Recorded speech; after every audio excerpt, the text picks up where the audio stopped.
Welcome to Early Bird Picker. My name is Rafa. I'm a reseller checking out this brand new Goodwill store here in Bixby, Oklahoma, and gonna go in specifically looking for shoes and specifically high-end specialty running shoes. Come with me. I'll tell you today why I'm either buying shoes or passing on them and explain kind of details I'm looking at. Hopefully bring some value to you. I worked in a specialty running shoe store for a decade, and so just shoes and running shoes is my specialty when I'm reselling. And so hopefully you learned something or have something to take away today. Thanks so much for watching.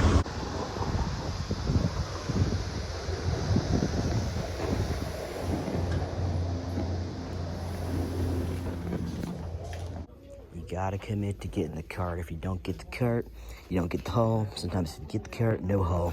I always get the cart. Or two. This is just a friendly PSA. All Goodwills pretty much have brand new Halloween stuff, and so I don't ever try to resell it. I don't really like Halloween, but just a friendly PSA. If you need Halloween stuff, Goodwill. Not even used, man. That's what we're here for. Shoes. Let's go get them. Here's the first pair of maybes. This is the New Balance Behringer 890. I've actually had pretty poor success with this particular model, even though it is a higher end model. And on top of that, these are kind of a whitish gray and in dirty condition. Just because I've had trouble selling this model in nicer condition, I'm going to pass on these, even though it is a higher, like a specialty New Balance shoe, basically.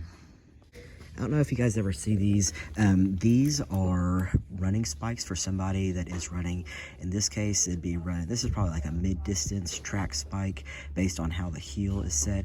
A sprint spike is set more like this, whereas a mid to a long distance spike is set like this. And you can see there's actual holes in the bottom where the spikes would go. These, in my opinion, are not worth reselling. When I worked at a specialty running shoe store, a lot of times we have these, we couldn't sell these new, even at a discounted price, and so trying to flip a used pair, there's probably not really any money made. And on top of that, these ones don't have the spikes included, nor they're supposed to be a wrench or a key. And so just if you ever see these, I'd probably pass on them. Unless you find like Usain Bolt's sprint spikes somewhere, then go for those. This pops out to me. This is a higher specialty.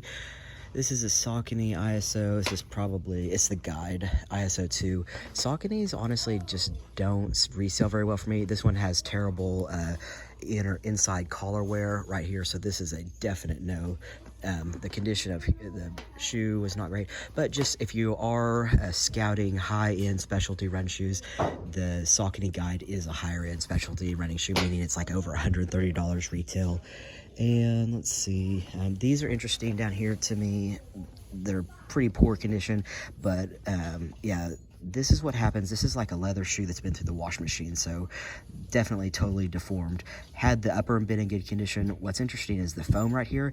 This foam right here doesn't really degrade. It's like it kind of almost looks like styrofoam that they've just welded together. So what's interesting in this shoe is the upper is in terrible condition, but this foam is probably like day one, just as bouncy as ever. This is a really awesome technology, the Ultra Boost that they have in different Adidas shoes. So it's too bad about the upper on that shoe. But the point being, if you ever see this in either a running shoe, let me get close up on it, or a basketball shoe for Adidas, they're probably worth looking at.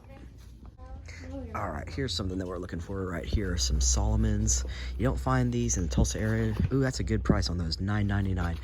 Do have some inside, you know what? These are probably gonna be a no. Look at how the inside collar is worn on that. It's interesting because the rest of the shoe is in not bad condition. So if it weren't for that collar wear, I'd definitely be buying these. Bad heel wear to heel collar wear.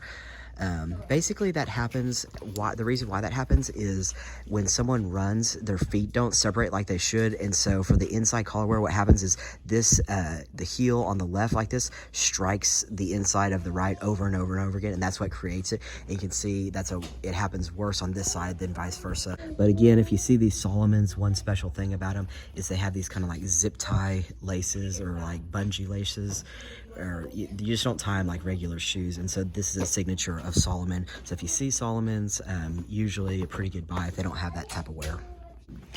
I was checking out these Rockports at the Goodwill that I usually go to that's by my house. They're usually $5.99, and I usually pick them up if they're in this nice of condition, because I usually get about 20 to 25 for them. Check this out. They want $29.99 for these. That's more than you could get selling them on eBay, and so this is a definite pass on these. Mephisto is actually a pretty expensive brand on leather shoes like this too, but for me personally, probably too much wear through there, but that can be a good brand as well. Here's some Crocs. I honestly sell Crocs really well, but these are really huge size. Only 13, I guess, and they want $18.99. That's too much for them. I'll buy them when they're just a couple bucks. Here's an expensive, or high-end New Balance shoe. This is the 1540, so usually the higher the number on the New Balance shoe, the higher specialty it is. This one in particular has their signature roll bar technology, which is just a really, it's both a dense foam here and then like some plastic that goes through there to help with people that have ankle instability. Anyway, this one, I'm gonna have to look up and see. That one's, they just want too much on these. $16.99, and I was possibly not gonna pick them up just because they're white and then they're dirty, so this is a definite no on these. Well, I'll still look them up and see what they'd be worth, but I'm probably not gonna get them.